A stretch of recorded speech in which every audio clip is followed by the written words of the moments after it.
traditional media have long been primary sources of information and knowledge to the public in the MENA region.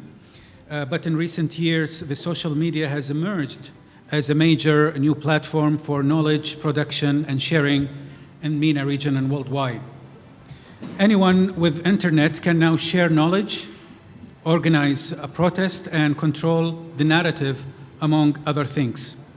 We can say social media have democratized knowledge production and sharing, removing the barriers of entry for everyone.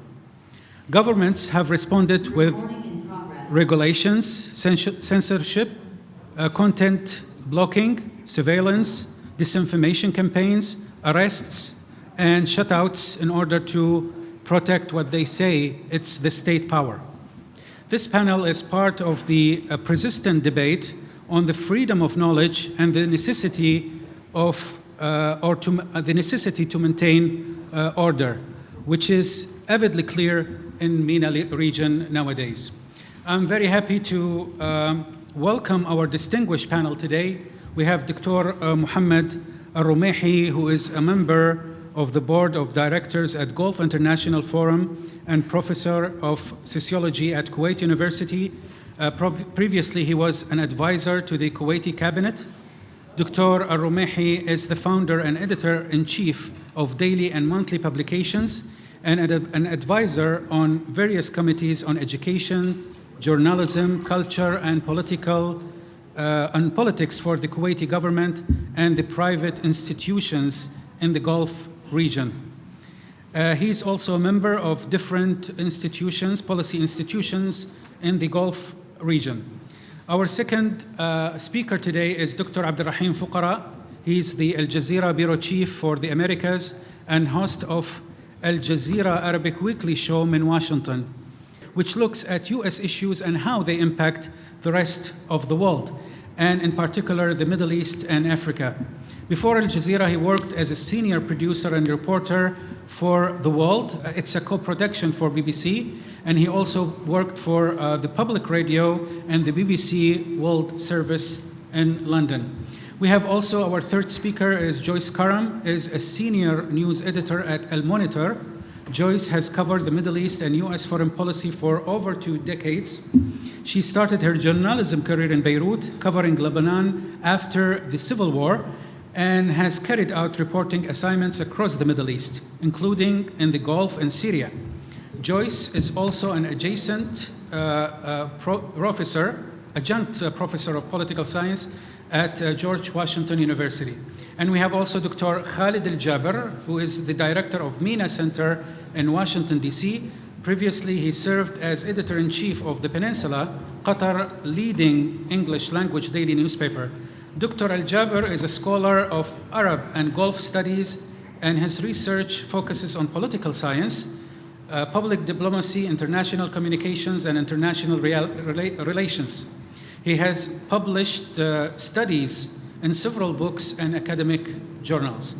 Welcome aboard, everyone. Thank you. And let me start with Dr. Mohammad, if you are hearing us.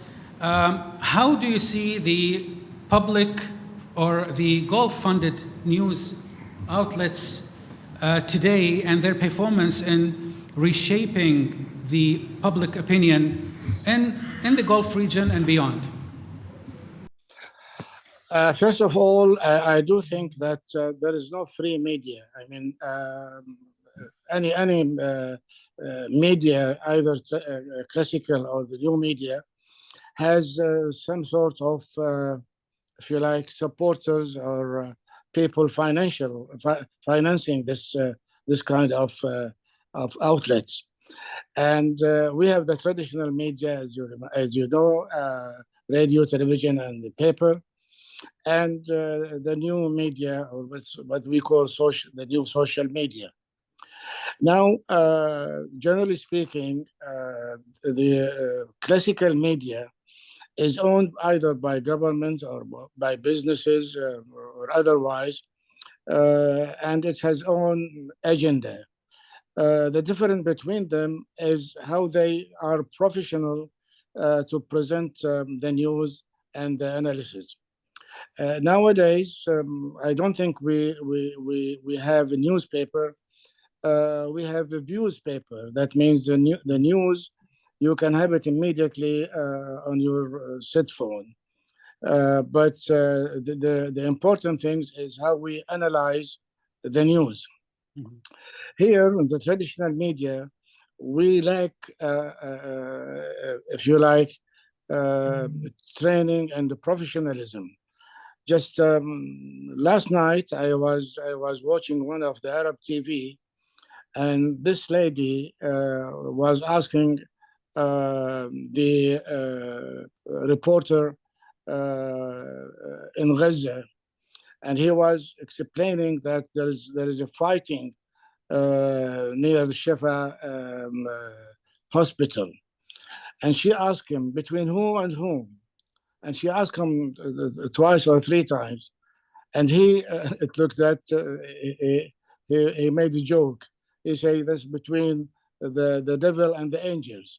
I mean, how can somebody ask this kind of question in this kind of situation?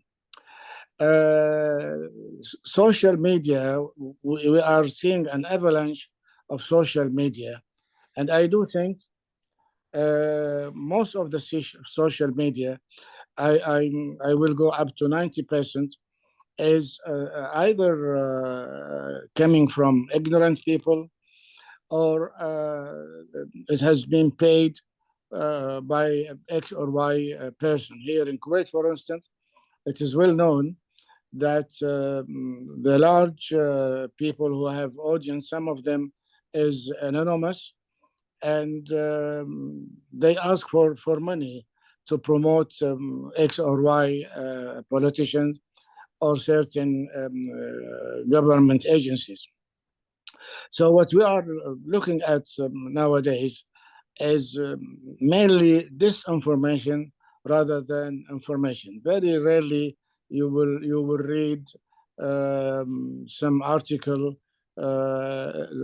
look like convincing the intelligent person. If we have this kind of if you like machineries, our general public is mainly has no, if you like, deep information of the subject he is listening to.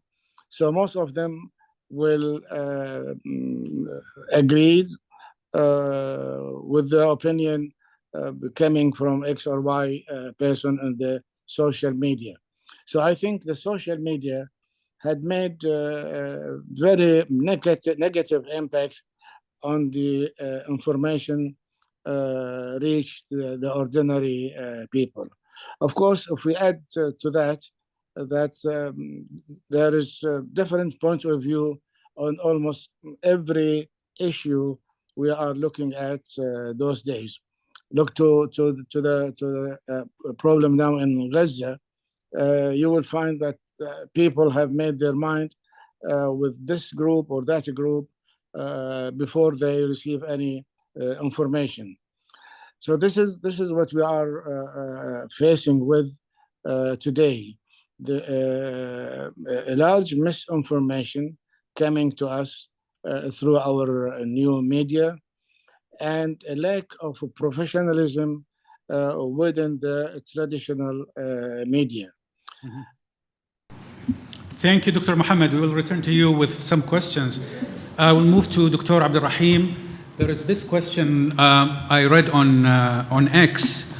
One of the users was asking, what would be our situation if Aljazeera was not there today while the war in Gaza? So the question is, if we didn't have Aljazeera nowadays? We would probably have had a repeat of what happened in the 1967 war with Sawt al-Arab in Cairo. Mohammad Zaid basically telling Arab audiences that the Arab armies were on their way to victory, except to realize after 6 days the degree of the catastrophe. that happened, the defeat. There was a guy, if I may tell this anecdote, there's an Iraqi guy I met here in DC some 15, 16 years ago. He was a young guy then, and he told me the story of how when he was fleeing al-Basra in Iraq back in the early 1990s when the Shia uprising was being put down. And as he ran away from Basra, he stopped on a hill and looked back, and he could see plumes of smoke coming out of Basra. And he said, I wish I had a camera to just document that moment when it happened. And then he came up with this crazy idea of actually installing a camera in the back of his head so that when he's walking, he can see not just what's in front of him, but he can also see the back of him. Symbolic gesture of what happens when you are unable to document situations like what we have now in Gaza.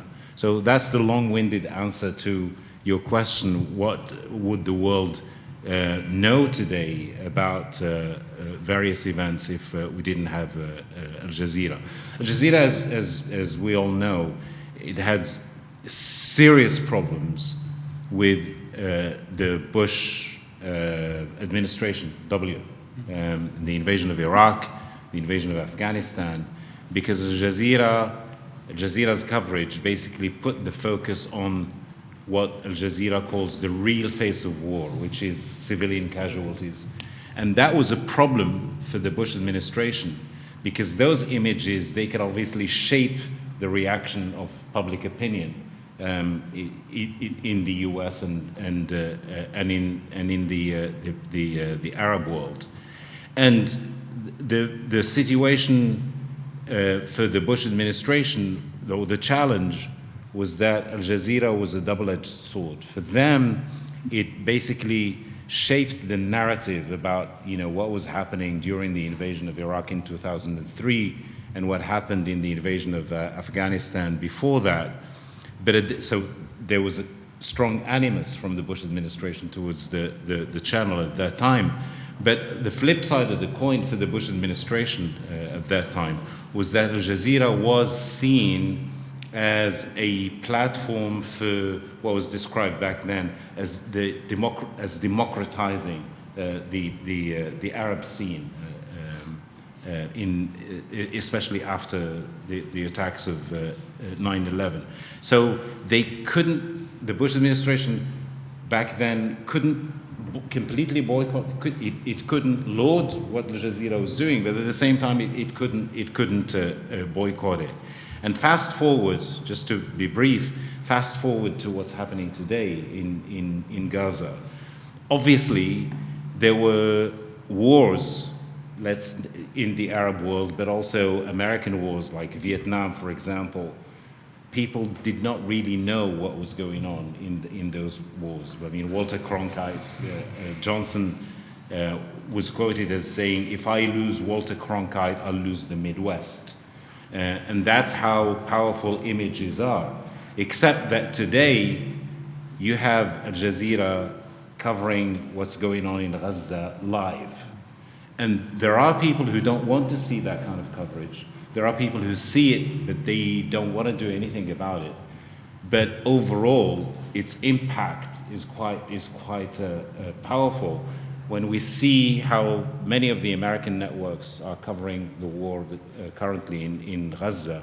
And when you see the exodus of audiences, especially young audiences, just to go back to the point that Dr. Alrumaihi made, when you see the exodus of young audiences in particular from conventional American television to social media, because that's where they educate themselves about various things that are going on in the world, and in particular in our region in the Middle East.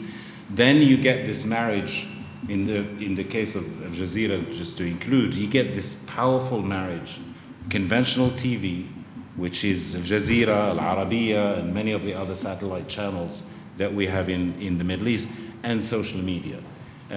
Just by way of referencing, the marriage first started between conventional television and social media during the Arab Spring, during the events of Tahrir Square. Right. You recall back then the government of President Mubarak, they switched off Aljazeera's frequency on Nilesat, which they owned. So it had become important for Aljazeera to have an alternative. And the alternative, it relied on what Egyptians were sending on the internet, YouTube, Facebook, and so on, to provide coverage, to continue to provide coverage to millions of viewers, not just in the Middle East and North Africa, but also outside the region. And I think that today, that marriage, if I may use a hackneyed expression, it's a Catholic marriage. You cannot separate the two anymore, and I think I'll leave it at that. Thank you, Dr. Abderrahim. I will move to Joyce. Joyce, you are an avid user of X, and you are using your Arabic background to speak to Western audience. How do you see your experience, how people are approaching the Arab voices instead of the Western voices when it comes to the MENA region issues? No, for sure. Thanks, Zaid. Thanks, the Gulf International Forum for hosting us. This is a very timely panel, and we've come a very long way. In 2004, I used to work in this building on the 11th floor. I used to be with Al Hayat newspaper. I don't know if you all recall it. Back in the day, we had, I remember it very well, the fax machine that's sitting in the corner, and we had to file everything using the fax machine after typing it on the computer. I never understood why are we having to do this exercise, but it was, challenges in moving to digital across the editorial rooms for Al Hayat. So we've come a very long way. Big thanks to the Arab satellite boom. I think that started with the first intifada.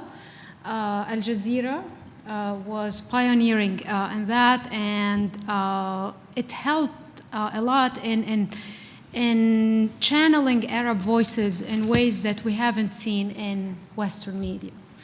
So 1990 till now, we're all over the place, Zaid, you and me. We have to do Twitter, X, what's the other thing, Threads, Instagram. They want us on TikTok. They want us on, there is the Instagram, the Reels, and all of that. So the medium has changed immensely. It's a double-edged sword, because on the one hand, it's great to have citizen journalism. It's good to have voices from the region speaking directly and saying what's actually happening. You're seeing voices directly from Gaza that are speaking out. The October 7 attack, it first broke on social media. So in all of that, it's I give big credit to social media in bringing these voices in speedier coverage. On the other hand, and I think what Dr. Alrumaihi mentioned is the polarization, the disinformation we are seeing, and the vitriol, just the amount you can't. It's hard sometimes to go and say, like, we've lost touch with our correspondents, and you'd get some attacks, like, oh, they're terrorists, something like that. And it's, I don't understand where this comes from sometimes, but the verification method that Elon Musk put in place, that very much made Twitter as a medium for profit. So, I mean, back in the day, not too long ago, I mean, just a few months ago, for example, I was verified. Other journalists were verified by virtue that we are journalists. We work for licensed outlets. Now it's for profit. So if you pay, I don't know what's the amount, 15? $14. Yeah. $14 a And month. rising. You get verified. So, but that means somebody sitting, I don't know, somewhere, let's say in Chile, can tweet and say, "Oh, explosion in Haifa," or something, and then you'd see that, and wow, retweet, and then 10 minutes later, you'd figure out it's fake. So the verification method, the filtering of information, has been undermined by the for-profit social media structure. There is the element of dehumanization that's going on. From October 7 until mid-October, you couldn't actually talk about people suffering in Gaza. It was seen this is a war against terrorism. Same with the Arab media at some time. You can't talk about civilian hostages with Hamas. So a lot of times we are caught in this very toxic dynamic. We're in the middle of it. We try to, as much as we can, channel the voices we're hearing from, corroborate information, attribute to all sides. But this is a war, and so much we don't know. Even with let's take the airstrike on the Al-Ahli. Sorry, not airstrike. See where we come now. So the incident, explosion, the attack, the explosion at Al-Ahli hospital. When that broke, it was immediate statement from Hamas. It's an airstrike. So we went with a headline: Israeli airstrike at Al-Ahli hospital, says Hamas. 15 minutes later, the Israelis came out and said it wasn't us. So add to the headline, Israel denies. Later on, the Israelis put out material to say that it's actually Islamic jihad, so you bring that in. A week later, or that same week, it was on a Friday, New York Times investigation could not corroborate the source of Israeli narrative. So here we are. We don't have equipment sometimes on the ground to go and see what actually happened. And it's very hard to trust anything you see on social media these days. So unless you see it in a reputable outlet and corroborated by multiple sources, I would just take everything, the grain of salt. It's become that that murky and that toxic. So nevertheless, big credit to journalists on the ground, to 36 Gazan journalists who lost their lives in this war. And we continue to try to do the job we've trained at doing at our best capacity. So I think this is where, we see things in a nutshell. Thank you. You can ask your questions by writing them on this paper. So we will pass your questions to our members of the panel. Dr. Khalid, who's winning the narrative right now? And who's winning the narrative in the MENA region in the last 20 years? I mean, the traditional media or the rising social media influencers in the region? I think we are losing, but let me first apologize. I have sore throat, so if you find me coughing or crying, this is normal, not because I am sympathizing with others. Actually, when I was walking in the morning, I saw the picture of Shireen Abu Akleh, and a couple of weeks ago, we are following the news for Walid Dahdouh, and he lost his whole family. We are National Press Club, and we are really sorry to hear this kind of stories, and we'd like to express our deep condolences to all media media persons, media covering, working from the heart and the conflict and the war. And the way that we see it now, the media is not just part of the story. The media is inside the stories, and the media becomes stories by itself. And if we talk about the media and the Arab world in general, and try to compare it to the West, the media actually, if we put it like in ages, it's less than 30 years. It started in 1996, as my colleague mentioned. A little bit before it, when it started with BBC for 6 months, when the first examination, when they talk about a little bit of freedom, they've been shut down after 6 months. We wait a couple of years, 3-4 years, until Aljazeera came to the scene. And from 1996 to September 11, to war in Afghanistan, to Iraq, to the Arab world, we saw a lot of suffering from Aljazeera and other news networking, Al Arabiya. BBC came back in 2003 after the war in Iraq. Sky News also started in that part. So if we agree or disagree with the media, and I think all of them suffer in the way and the others in that scene, especially when you work in the Middle East, it's a lot of problem, a lot of crisis, war is still going on. You're going to pay the price, definitely. So until the Arab Spring, a lot of things change. The shifting with the social media, that become bigger. The shifting with the social media, that we feel it now with the war in Gaza, the way that the news been presented. And I believe we just move from the clash of civilization to clash of narrative. We see the same news, we see the same covering. If we just not listening to the commentator, we will see the same stories, but this is not exactly what's going on, because everyone has his own stories. And again, is the media biased? They have agendas? Definitely.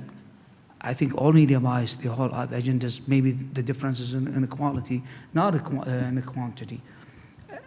I heard since the war in Gaza, when it started, it was a joke. We heard it from the social media about woman tell her daughter, is like, stop, and she told her, please tell us the truth and stop lying. You're going to be like a BBC. So is BBC, again, are they lying? Are they practicing propaganda than more the reality? Part of it, yes. The other part, they try to be crucial, they try to be unbiased, but it's really hard, because the way that you present the media, if you are the West, you have your own stories. If you are in the East, you have their own stories. If you are in Lebanon, if you are in Iraq, if you are in Qatar, in Saudi Arabia, in Egypt, and in Morocco, I think the narrative, the stories is going to be changing. So maybe that's the big challenging that we see to the media. And the fragmentation has become really big, especially when we see it now, when the war in Gaza. And we cannot build like a common narrative that we all agree with it. Especially, we're not trusting even the international law anymore, or a human right, or the other incident that we have been seeing for lately. What happened in the social media? I just want to conclude with that. Big shift happened.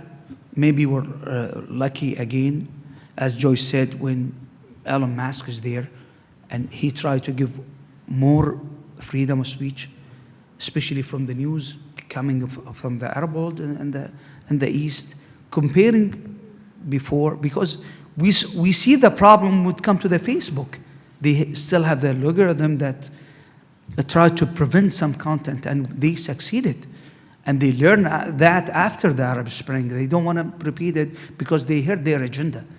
But it seems with Elon Musk, he has his own agenda.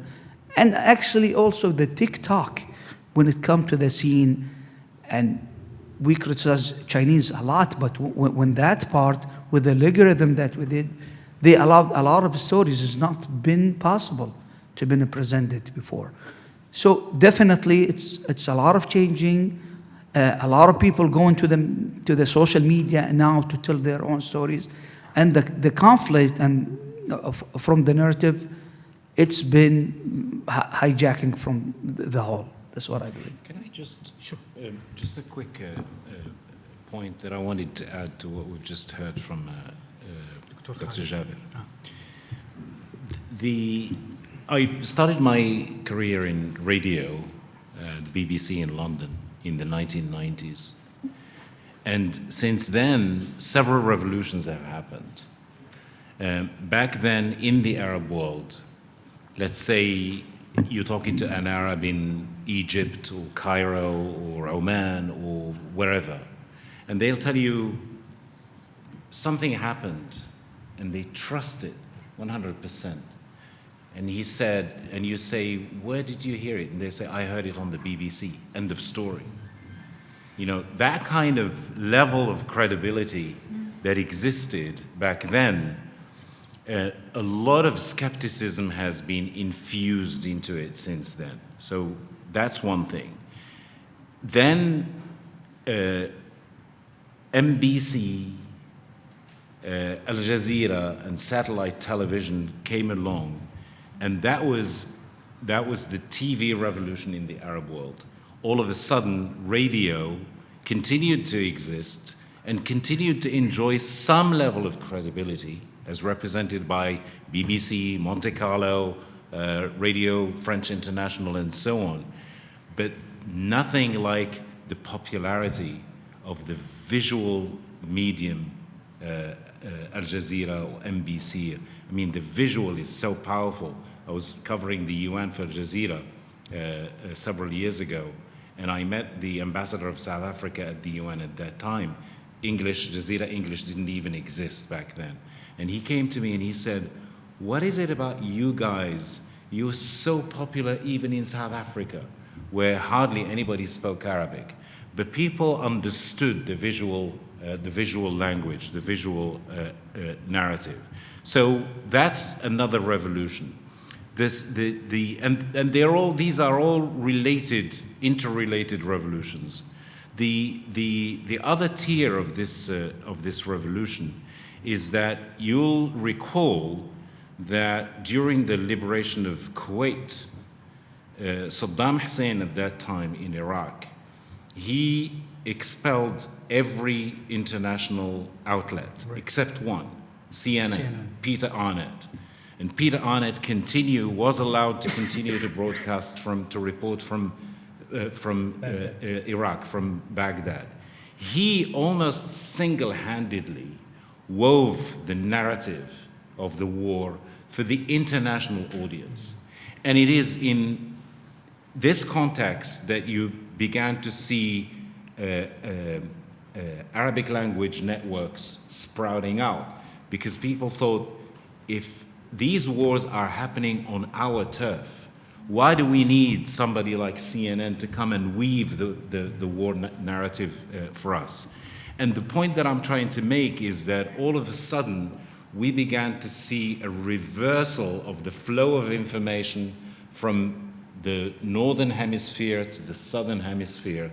It began to be reversed, and then we start to have the flow from the southern hemisphere to the northern hemisphere. And now you have a whole plethora of international broadcasters, Al Jazeera, Chinese TV, Russian TV, if you consider Russian as part of the global south.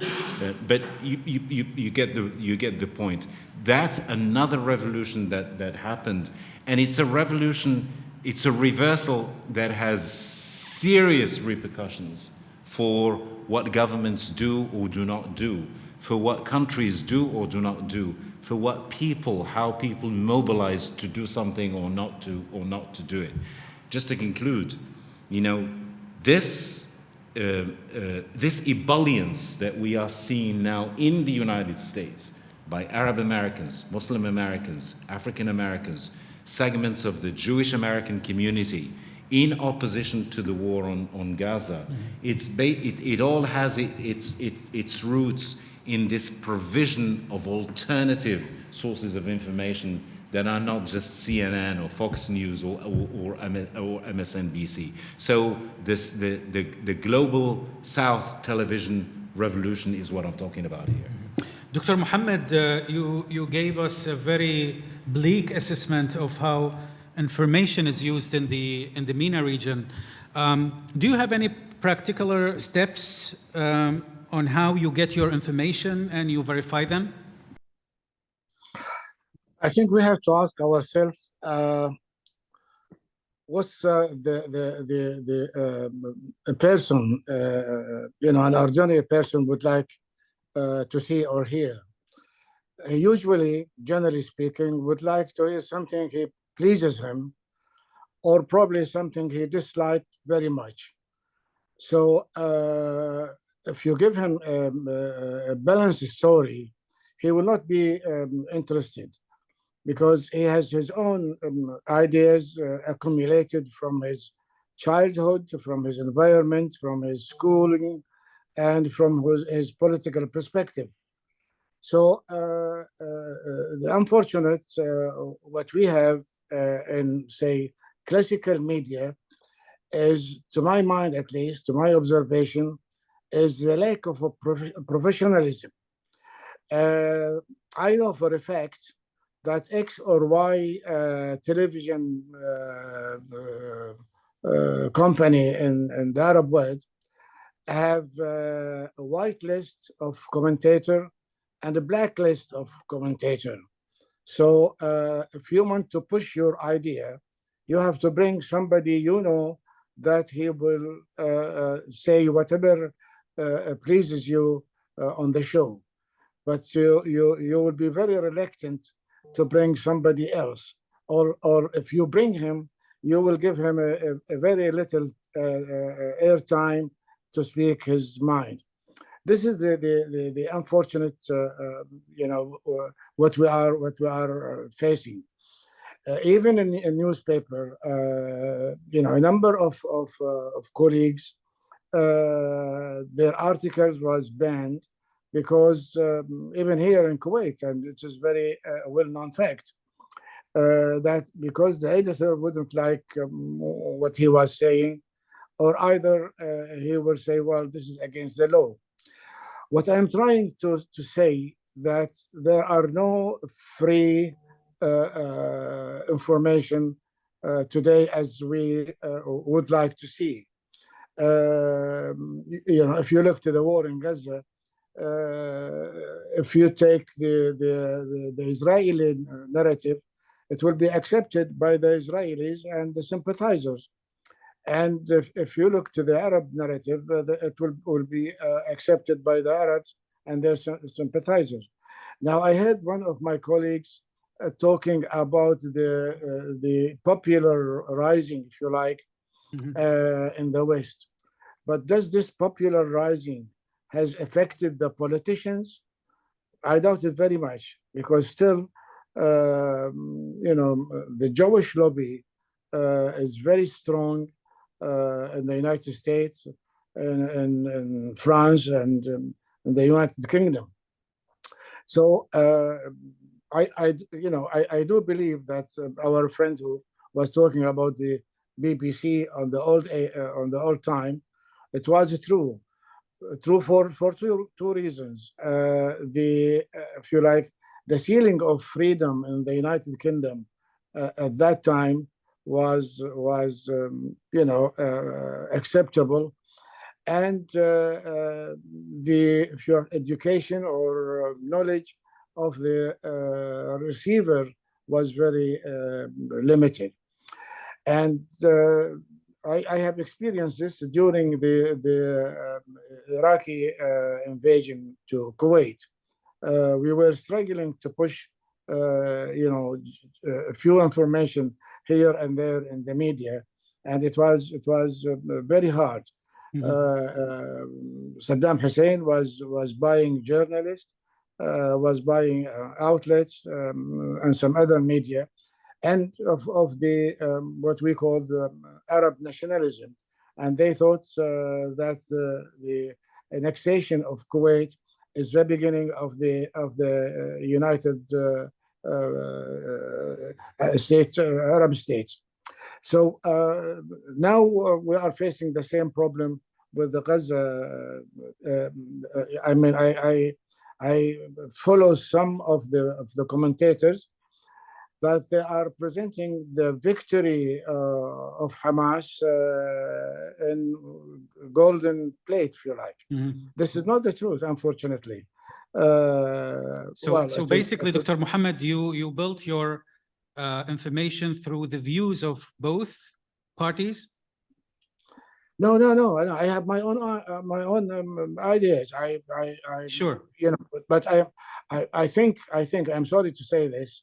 I do apologize about it, but I think I belong to a small community of people, but the majority is accepting what they would like to hear. I mean, nowadays, while we're speaking, I put a Twitter today saying that if the Israelis think that they can, erect the Palestinian, they are wrong, because if they see their history, Hitler was trying to do the same for them, but they are there here, so the Palestinian will be there as well. Sure. This was not accepted by a number of tweeters, and there is a lot of things I engaged, putting my own idea. Mm-hmm. What I am trying to say, most of the outlet, if you like, which we have its own agenda. The difference between them is the professionalism presented by the people working there. Sometimes, I mean, we know as journalists that you can push a very good idea by putting the right story at the beginning, and then later on you put your point of view, and people will accept it altogether. That's why we don't have, if you like, a real debate on the subject as a whole. And definitely, and this is my own experience, that people who have another point of view will not be accepted, generally speaking, in a place like X or Y television programs, because they know that they want somebody to please them and to say what they would like them to say. It's happened to me many times. Mm-hmm. Dr. Abderrahim, you spoke about how Jazeera was, for example, for sure, how Jazeera is changing the public opinion. But when it comes to the public opinion changing a policy, we didn't see any changes in the policy. In 2003 and 1998 with the deserts, with the Fox war on Iraq and so on. How do you balance between these two? I mean, why should I put a public opinion and I try to change a policy while this policy is not changing? I mean, first of all, you have the problem of the siloization of the media, if you like, particularly in the US, but not strictly in the US. We have that in the Arab world as well. But in the US, it's quite flagrant. So people who like a particular point of view, they find it on CNN, they only watch CNN. Mm-hmm. Others who find it on Fox News, they only watch Fox News.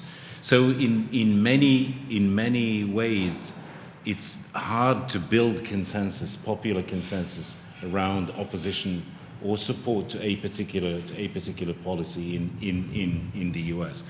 I covered the demonstrations, the protests that happened in the US in the run-up to the 2003 election, invasion of Iraq. And some of the biggest demonstrations that happened, anti-invasion, they happened here in the US, not in the Arab world. Certainly a lot of them happened in the Arab world, but the biggest ones happened here and in Europe. And at that time, in the early days of when the protests began in big cities like New York, San Francisco, even here in DC, there was a lot of faith by the protesters in their ability to actually impact policymakers in DC and in the region, those who supported the Bush administration, whether openly or tacitly, governments in the region. And many people, I remember covering those protests, many people were very excited when they saw the logo of Aljazeera. They came to us, they said, we want you to tell your viewers in the Arab world that not every American is pro-invasion in 2003. But there were also a lot of other people who pushed back, and they didn't like, you know, Jazeera. They didn't like talking to Aljazeera. They felt it was a menace for the Bush policy. I think we're seeing something similar today. I know that Biden said on October 8th that Israel has the right to defend itself, period. And then several days after several protests began to build up, he widened that a little bit to become Israel has the right to defend itself, but within the confines of international law. That message began to seep into the policy. But we all know that up to this point, it's been extremely hard for protesters to actually make the kind of change that they want, whether you're talking about ceasefire as opposed to humanitarian pauses, or the larger issue pushing the Biden administration to actually, in effect, start doing something which a lot of people feel they paid lip service to, which is the two-state solution.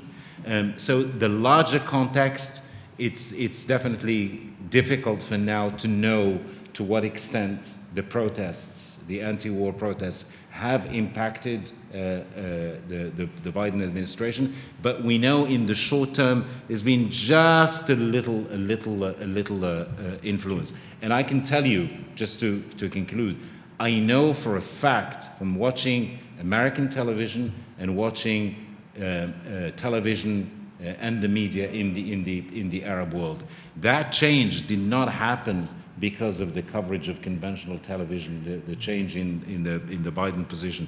It happened primarily because of, you know, the coverage that we're seeing on networks like Aljazeera, which is basically seeping into various channels here in the US.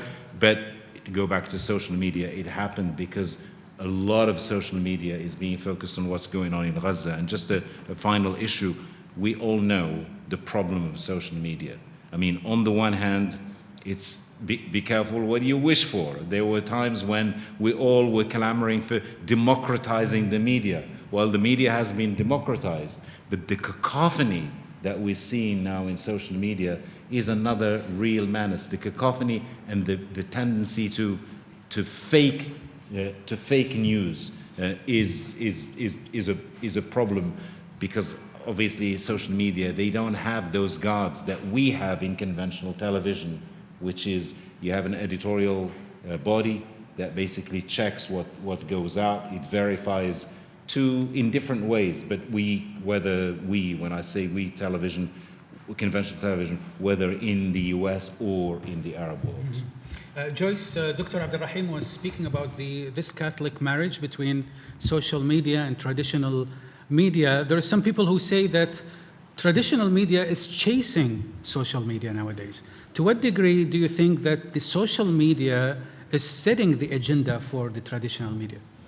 I think to a large degree that's true, Zaid. Again, you know, the events from this war are breaking first on social media. The issue that you have with both, and I think my colleagues spoke a little bit about it, is the issue of confirmation bias, right? So which outlet do you check? Ask yourself that question. Why do you do that? Which website do you go to? It's probably a lot of times because it confirms what you are already thinking about an issue, whether that's you know, oranges growing in California or nuclear program in Iran or the Gaza war. And that's a very dangerous trend that we are setting. So what I do myself as an exercise, I actually check everything. I read Israeli media, I read Palestinian media, then I go and check what Hezbollah is saying, then I go to Hamas website and check, then I go to Iranian media, and then I go to Fox and Drudge Report and everything else, because we can't afford to be limited to one narrative. And there are many narratives, especially around this conflict. I mean, 1930s till today, the Arab-Israeli conflict has been shaped by these different narratives that pull it in each side. So the risk we are having today is the confirmation bias trend for every social media user or watcher, and the disinformation that's happening, and you don't have the tools, you don't have the equipment to counter it, at a speedy time. But when you look overall at the job that Arab media is doing, I think it's standing out as a more balanced coverage as a whole than when you look at key mistakes that happened with Western media coverage. Still, though, you go to Twitter, you see a video, you think it's from Gaza, and then you're like, oh, wait, this is from Syria. This is actually Russia's bombardment of Syria. Mm-hmm. And or you go to an Israeli official who tweeted something to claim that Hamas or the Palestinians are faking their injuries. It was from a movie. Mm-hmm. So don't believe anything, again, you see on social media, including from Zaid and myself, I think most active here, unless it's confirmed and corroborated elsewhere in major news outlets. I don't see how we can break this cycle, because it is a digital era. It's an open field for all users. So you just have to exercise diligence. You have to use these platforms in a way that improves the debate and not become part of the problem. So, yeah. Can I, if you'll allow me? Go ahead. Yeah. Sure. Just I couldn't help but think of a useful point to highlight in what you just said. I mean, what I find puzzling, truly puzzling, about the American media is this. Before the advent of satellite television, Jazeera and the other satellite television in the Arab world, most of the television stations were owned by governments of each country. Right. And at that time, if you watched a news bulletin, let's say of about 30 minutes, you're likely to see 20 to 25 minutes of that news bulletin about what the head of state of that particular country did on that particular day. Right. So, fine, we get that, we understand it. These are not necessarily democratic governments in the region in the way that they handle the media. And, hark back to your first question, if we didn't have Jazeera, would we have known about any of these wars that have happened? The answer is clearly no, not from these national television, not necessarily television stations. But what's puzzling is, in the US, when you say this is a democratic republic, and you look at the behavior of the media, and whatever the tune that the government, whether it's the Biden administration or the Trump administration or the Clinton administration, whatever administrations, whatever tune that particular administration sings in a given crisis, we find it echoed throughout, the full spectrum of conventional television in the US. And yet, we're talking about, criticizing the Arab media for not being independent. They're not being independent. Yes, there's definitely political interference, no doubt about it. It's concrete. But what happens here is that and that's why I'm saying I find it puzzling. I don't think that the Biden administration, for example, goes to CNN and says, this is what you're going to say. It doesn't happen that way. There are other factors at play, money and so on and so forth. But even that doesn't explain to me fully this consensus that happens in these crises. Then you have CNN, Fox, to a lesser extent, MSNBC, all saying the same thing, all saying, for example, what happened on October 7th is this. What happened after October 7th is that. How does that happen? I'm still grappling with that after 20 years of being in the US, I have to say. I'm gonna add one thing quickly. There's something also puzzling. I don't know if you watched Fareed Zakaria 2 weeks ago, and he went and it was footage that CNN got from Gaza, but he said openly that they had to clear it with the Israeli army. And you don't do that.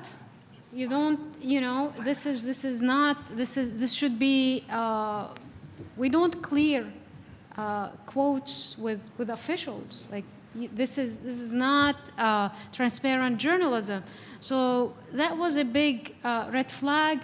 But at the same time, I want to give credit to, many US outlets that are doing a great job, especially the New York Times in their investigations and their coverage of the war on all sides. So it's not everyone, but you are seeing trends that raises question and begs criticism. Let me ask some questions I have here. I hope we have few minutes, so I wish we have quick answers. Who is your most trusted Western news source? Dr. Khalid? Me? Yeah? None. Joyce? The most Trusted Western news source? Many sources. I do enjoy reading the New York Times. I love the Financial Times. Washington Post does great work. So in general, they have positive... Print, I don't, to be clear, I don't watch cable news. Dr. Abderrahim? That's not... I am like Joyce is saying, I read of course, I read the Washington Post, I read the New York Times. There's an awful lot of great journalism being done, in many US newspapers. But then every now and then a disaster happens, like what happened with Judith Miller of the New York Times over the invasion of Iraq in 2003. Mistakes yes, she almost became a stenographer for the Bush administration, just regurgitating on the pages of the New York Times what the Bush administration was saying, that Saddam had weapons of mass destruction. But I have to say, just to conclude, that for us, one of the problems that we face, when I say us, I mean Jazeera here in the US, there are times, like during the Trump administration, where we didn't have access to the levels that the Washington Post or the New York Times had inside the Trump administration. We had to rely on what they were telling us. And oftentimes what they were telling us was anonymously sourced. So you don't really know to what extent what the size of the grain of salt you have to swallow with what they're telling you. It's a challenge. Dr. Khalid, what do you recommend educators to teach their students when we live in an era of fast knowledge production?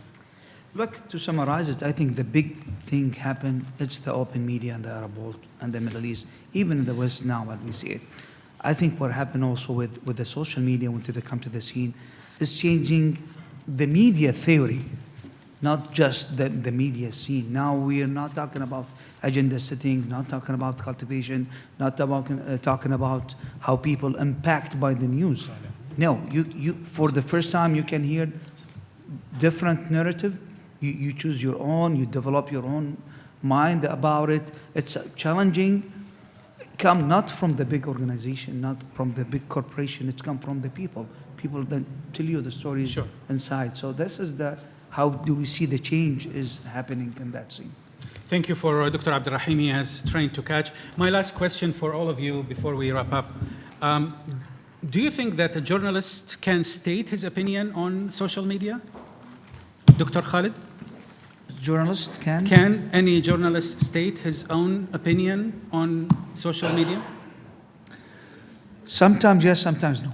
Joyce? I mean, look, I don't think the Middle East needs more opinions, with all due respect to everybody's opinion, but I'm on social media to report, to give out knowledge and facts as much as we can. If anything, the problem around this conflict is the number of opinions that we have. So I would be more on the side of no, but we all have obviously our personal. Dr. Mohammad, should or can a journalist state his opinion on social media? Journalist is not an angel.